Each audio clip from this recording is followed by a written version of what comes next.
Captain, I want you to meet Lieutenant Rasul. Lieutenant, Captain Rios.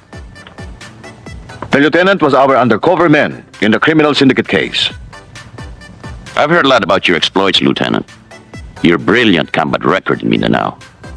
Karangalan kong makilala kita. Salamat to, Kapitan. Ikaw pala ang undercover namin. Sayang. Malapit na sanang malutas ang kaso. Alam kong masakit ang mabisto sa ganyang trabaho. Pero kalimutan mo niyan. Talagang ganyan. You can't win them all. Excuse me, sir. Lieutenant Rasul, telephone, sir. You can take it here, Lieutenant. Yes, sir. Hello. Teniente Rasul? Ito nga. Yama, kahit ano sabihin nila, huwag kang paparito. Papatayin ka nila. Alex. Narinig mo ang kaibigan mo, Teniente. Kung gustong makita pang buhay ang kaibigan mo, pumunta ka rito sa club. Gusto ko lang makipag-aregluhan sa'yo. Huwag kang magsasama ng iba. Naintindihan mo? Si Alex bang kausap mo? Oo, sir. Meron ba siyang pinagbili? Wala naman ho, sir. Nangangamusta lang.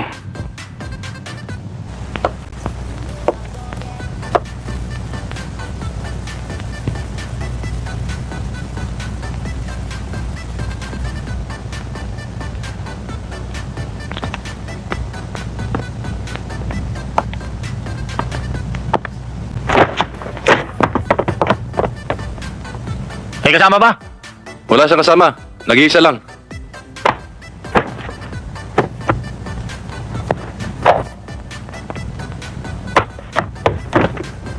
Karon.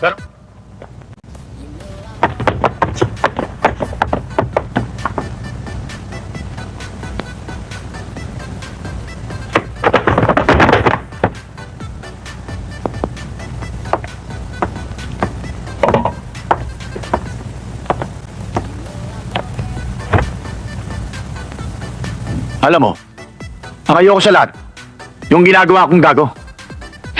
Gumawa pa kayo ng palabas para mapaniwala kami na wanted ka. Kumontik mo na kami mapalusutan. Pero ngayon, ang lumalabas, ikaw ang gago sa lahat. Karding. Saan, Frankie? Pahala na kayo. Kahit saan, wag lang dito.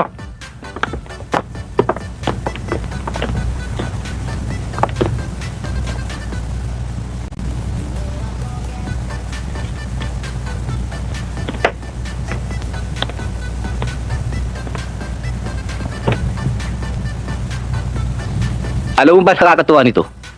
Baril mo pa ang papatay sa'yo. Kayong mga Muslim, puro kayo tapang. Pero kulang kayo sa utak.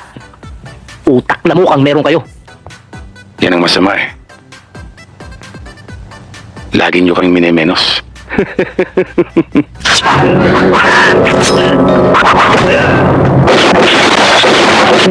Huwag ka gigilos!